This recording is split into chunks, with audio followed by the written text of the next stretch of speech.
امام بخاری صاحب لیکلی دی چې پیغمبر علیہ الصلوۃ والسلام فرمایي ځکه چې پیغمبر علیہ السلام فرمایي ټکی چې ونی کی بیا خو په خلک پویږي د پیغمبر علیہ السلام فرمایي ټکی مسلمانان ډېر انتهایی تباہ کړ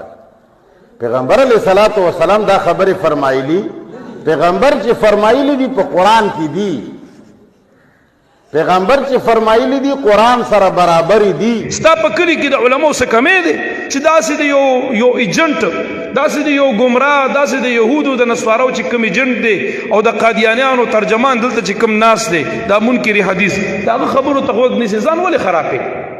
دا خبرې مه فالو کوئ مه شیر کوئ مه اورئ مه لایک ورکوئ مه پې کمنټس کوئ بالکل نظر اندازي کوئ دنه کو چې دا شی جوړ کړی دا د عوامو جوړ کړی دی ګینه د مولیانو په درمیان کې کینه و یقین په خدای کې د دوه خبرو د جواب نه دی ګینه دا غز دا میدان د قران او د حدیث او د کتاب په حواله به خبرې ګینه دا غز دا میدان د دوه خبرو د جواب نه دی